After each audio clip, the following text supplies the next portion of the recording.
آپ سے اگر آغاز کروں تجزیہ بعد میں، پہلے بتائیں نا خبر کیا ہے کہ آپ کو لگ رہا ہے کہ جہاں آپ بیٹھے ہیں جو کہ اس وقت ساری توجہات کا مرکز ہے، یہ ہاؤس ڈیزالو ہونے کی طرف جا رہا ہے اگلے 10-12 دن کے اندر اندر؟ بادامی صاحب، اس میں جو ایک ہی ویریبل ہے اور وہ ہے چودھری پرویز الہی صاحب۔ صحیح ہے۔ چودھری پرویز الہی صاحب نے آج ملاقات کی۔ جو میری معلومات یہ ہیں کہ انہوں نے آج خان صاحب سے کہا کہ آپ ہمیں چند دن کی مہلت دے دیں، اور وہ مہلت اس لیے نہیں کہ کوئی اس میں دوبارہ اسٹریٹجی کے اوپر کوئی گفتگو کرنی ہے یا اس بات پہ غور و خوض کرنا ہے کہ اسمبلی توڑنی ہے یا نہیں توڑنی۔ دراصل وہ کچھ کام ہے جو ان کے خیال میں ان کے آئندہ الیکشن جب ہوتے ہیں تو ان کے جیتنے کے لیے ضروری ہیں، تو انہیں وہ چند دن انہوں نے کہا ہے کہ آپ ہمیں دے دیں۔ مثال کے طور پر یعنی کوئی ترقیاتی منصوبہ اگر ہے، ظاہر وہ تو لانگ ٹرم ہوتا ہے، اس میں تو ٹائم لگتا ہے، تو مثلا کس نوعیت کے کام ہو سکتے ہیں؟ دیکھیے، آپ اس میں جو ہمارے چودھری پرویز الہی صاحب ہیں، ان کو اگر آپ ان کا سیاست ان کی دیکھیں تو وہ چند اضلاع کے گرد گھومتی ہے۔ ایسا ہی ہے۔ اس میں ایک ضلع ہے چکوال کا، اور چکوال کا بھی ایک حصہ ہے تلاگنگ جہاں پہ ان کی سیاست کا مرکز ہے۔ دوسرا پھر گجرات ہے جس کو آپ سینٹر آف گریوٹی کہہ سکتے ہیں، اور پھر منڈی بہاؤدین ہے جس کو آپ اگین ان کا ایک یعنی امپورٹنس ہے اس پورے معاملے میں، اور تیسرا جو ہے وہ گجرانوالہ ڈویژن میں انہوں نے جو وزیر آباد کو ضلع بنایا ہے۔ تو لہٰذا یہ 4-5 چیزیں ہیں جو انہوں نے کرنی ہے، جس کے لیے انہیں تھوڑا سا وقت چاہیے۔ مثال کے طور پہ وزیر آباد میں نئے سرے سے آفسز وغیرہ اسٹیبلش کرنے ہیں، تلاگنگ کے اندر آفسز وغیرہ اسٹیبلش ہونے ہیں، تو اس لحاظ سے انہیں کچھ چند دن چاہیے تاکہ وہ اپنی اس سیاست کو یہ سارے سیاست کے گرد۔ اچھا، یہ تو آپ کی خبر ہو گئی۔ آپ کا تجزیہ بھی کیا یہی ہے کہ جو بات وہ کہہ رہے ہیں اصل میں وہی بات ہے، کچھ اور معاملہ نہیں ہے جس کی وجہ سے وہ تاخیری حربہ آزما رہے ہیں؟ وسیم، پچھلے کچھ عرصے کے جو انتخابی نتائج ہیں، بالخصوص ضمنی انتخابات کے، آپ دیکھ لیجئے کہ لاہور میں وہ انتخابات ہوئے، وہ بلکہ آپ پورے پنجاب میں آپ دیکھ لیجئے کہ شمالی پنجاب میں یعنی کہوٹا کی تحصیل سے لے کے ملتان تک یہ سارے انتخابات ہوئے، اور ان جو صوبائی اسمبلی کے ضمنی انتخابات تھے، ان انتخابات میں پاکستان تحریک انصاف نے غیر معمولی کارکردگی کا مظاہرہ کیا، اور وہ لوگ جنہوں نے پی ایم ایل این کا ٹکٹ لیا تھا یا اس کی وجہ سے پی ٹی آئی چھوڑی تھی، ان سب کو شکست کھانا پڑی۔ اس کے بعد پھر اکتوبر میں خود عمران خان صاحب نے الیکشن لڑ کے یہ ثابت کیا کہ ان کی پارٹی پاکستان کی مقبول ترین پارٹی، اور پنجاب میں بھی ان کے جو لوگ ہیں وہ ووٹ حاصل کر سکتے ہیں۔ تو لہٰذا اس وقت تو پی ایم ایل کیو کے پاس کوئی دوسرا آپشن نہیں ہے کہ وہ انڈیپینڈنٹلی الیکشن میں جائے یا پاکستان مسلم لیگ نون کے ساتھ جائے۔ تو لہٰذا اب ان کو یعنی چودھری پرویز الہی صاحب اگر نہ بھی چاہیں، ہم ایک مفروضہ صورتحال کی بات کر رہے ہیں کہ وہ عمران خان صاحب کی بات نہ بھی ماننا چاہیں، تو فی الحال ان کے پاس مانے بغیر چارہ نہیں ہے، پریکٹیکلی کوئی اور آپشن ہے نہیں۔ صحیح، ٹھیک ہو گیا۔ عمران اسماعیل صاحب، ابھی آج سے کچھ دنوں پہلے ہماری آپ کی اسی پروگرام میں بات ہو رہی تھی، اور آپ نے بڑے واجگاف الفاظ میں کہا کہ بالکل ایف آئی آر والے معاملے پہ آپ نے کہا بالکل ہمیں پرویز الہی صاحب سے شکوہ ہے، یہ آپ کے الفاظ تھے۔ تو لیکن اس معاملے پر آپ کو یقین ہے کہ پرویز الہی صاحب آپ لوگوں کو مایوس نہیں کریں گے؟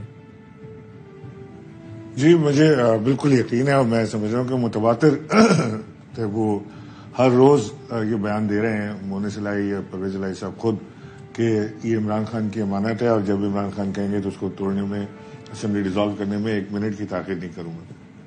صحیح ہے۔ مجھے کوئی آر بھی نہیں ہے۔ ابھی جو تجزیہ حبیب صاحب نے دیا، میں اس سے اتفاق بھی کرتا ہوں کہ آج عمران خان کی جو پولیٹیکل پوزیشن ہے، دیکھیں کوئی بائی برتھ اگر politician P M L N میں یا پیپلز پارٹی میں یا کسی اور جماعت میں ہو، اس کی اور بات ہے، لیکن اگر کوئی یہاں سے عمران خان کا ساتھ چھوڑ کے، چاہے وہ پی ٹی آئی سے تعلق رکھتا ہو، چاہے وہ پی ٹی آئی کا ایل آئی ہو جس نے خان صاحب کی حکومت کا ساتھ دیا اور ان کے ساتھ چلا، وہ چھوڑ کے جائے، تو میں سمجھتا ہوں کہ اس کا سیاسی مستقبل بہت ہی تاریک ہے، بہت مشکل حالات میں پڑ جائے گا۔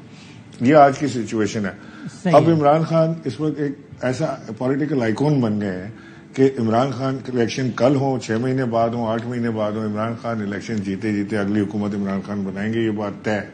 تو لہٰذا آج ایسے کوئی آپشنز بھی ایکسرسائز کرنے کے ہیں نہیں کسی کے پاس کہ وہ دوسری طرف بھی دیکھے۔ تو مجھے نہیں لگتا کہ ایک تو سیاسی طور پہ بہت زیادہ وہ لوگ سوچ بوجھ رکھتے ہیں، سمجھ بوجھ رکھتے ہیں، اور وہ اپنا فیصلہ سیاسی نظریے سے بھی کریں گے، اور میں سمجھ رہا ہوں کہ انہوں نے ایک اخلاقی جرات کا بھی مظاہرہ کیا ہے کہ انہوں نے جو عمران خان کے ساتھ مونس الہی نے جو وعدہ کیا تھا اسے وہ نبھانے کی کوشش کی۔ اور اگر وہ جس طرح وہی والی بات ایف آئی آر والے معاملے پہ آپ سب لوگ شاکی تھے ان سے، اور ظاہر اس کی وجوہات تھی اور تاثر یہی تھا کہ وہ ایک پریشر کا مسئلہ ہے، تو آپ کی نظر میں وہ سارے پریشر چھٹ گئے، ختم ہو گئے؟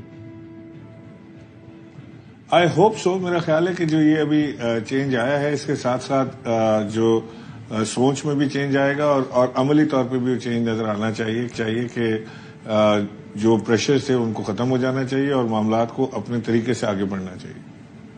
صحیح ہے. تو یہ آپ کو اس میں یہ امید ہے. اور حبیب اکرم صاحب ایک شجر سے امید باہر رکھ. ٹھیک صحیح ہے. اچھا ویسے چلے میں اس سے پہلے حبیب صاحب کی طرف جاؤں. عمران صاحب آپ پہلے بتا دیجیے, آپ نے ٹویٹ کیا یار جس کا خلاصہ یہ ہے کہ وہ لوگ جو خان کو کل تک گرانے کے درپے تھے یا گرا رہے تھے آج رابطے کرتے پھر رہے خان کے یا گوڑے پکڑ رہے ہیں خان کے.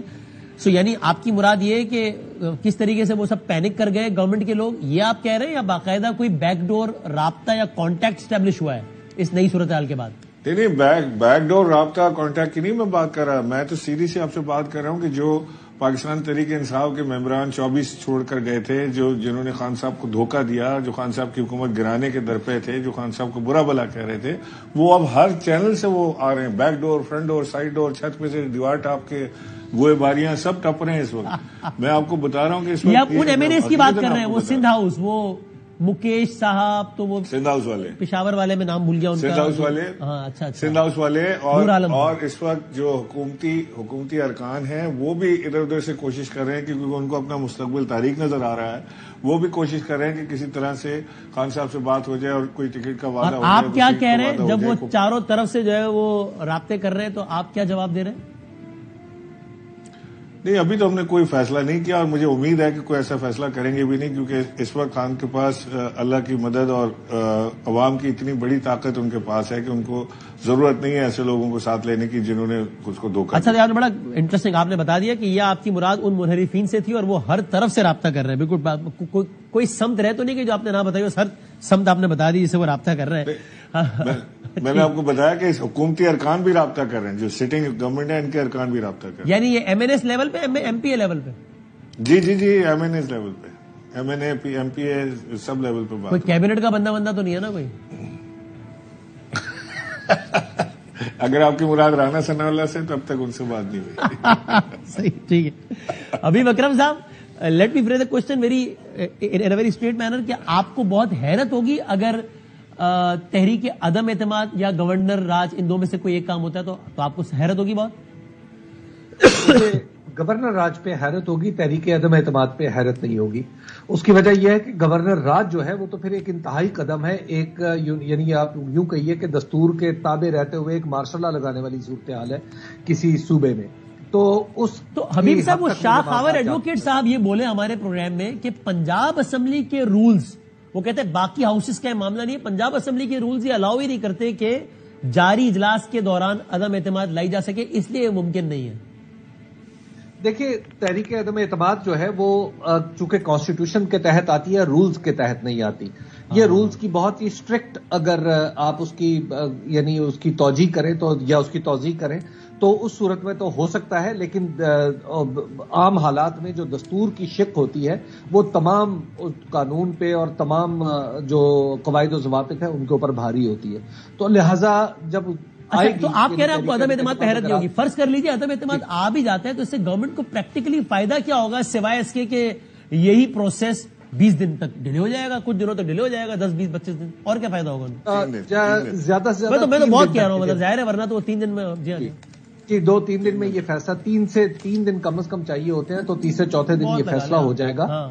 تو لہٰذا اس کے بعد حکومت کے پاس تو یہ آپشن بھی نہیں رہے گا. تو پھر وہ یہ کام کیوں کریں گے جس سے خالی 3 دن کا التوا ہو سکتا ہے, اس سے کیا فائدہ ہوگا؟ پھر تو اور آپٹکس اور برے لگیں گے ان کے بہاف پہ کہ یار یہ اور ایک اور محاذ میں شکست ہوئی. جی بالکل, ایک تو وہ آپٹکس چاہ رہے ہیں اور دوسری بات یہ بھی چاہ رہے ہیں وہ حکومت میں کہ کسی بھی طریقے سے لوگ ٹوٹ جائیں. مثلا آج دیکھیے کہ آج آصف علی زرداری صاحب سے منسوب یہ بیان چل رہا ہے کہ کچھ دوست ہیں رابطے میں پشاور سے, دیکھتے ہیں وہ کتنے ایم پی ایز لے کے آتے ہیں. اب آپ ذرا تصور کریں کہ ایسے ماحول میں اگر یہ بیان آصف علی زرداری صاحب سے منسوب ہو رہا ہے اور کے پی میں ان کے بارے میں کہا جا رہا ہے, یعنی زرداری صاحب سے منسوب بات کی جا رہی ہے کہ وہ کہتے ہیں کہ وہاں پہ ہم نمبرز پورے کر سکتے ہیں, تو اس کا کیا مطلب ہے؟ اس کا مطلب یہ ہے کہ پھر کوئی ڈیموکریٹک راستہ تو نہیں ہے, پھر تو چوری چکاری کا راستہ ہے نا. اس کا مطلب وہی راستہ ہے جس راستے سے انہوں نے کل کو نواز شریف صاحب کی پنجاب گورنمنٹ گرائی تھی. ہم سب کہتے تھے بھائی آپ تو پیپلز پارٹی کا تو لینا دینا ہی نہیں ہے اس میں, آپ کا تو ایم پی اے نہیں, آپ کیسے گرائیں گے؟ وہ کہتے تھے گراؤں گا اور گرائی. جی، تو اگر یہ راستہ اختیار کر رہے ہیں تو پھر اس راستے پہ تو نہ کوئی تجزیہ ہو سکتا ہے، نہ اس راستے کے اوپر کوئی پیشگوئی کی جا سکتی ہے، کیونکہ جب آپ نے سامان کسی نے اٹھانے کا فیصلہ کر لیا ہو، جب کسی نے ڈاکہ مارنے کا مینڈیٹ پہ فیصلہ کر لیا ہو، تو اس کا تو کوئی علاج نہیں ہے نا۔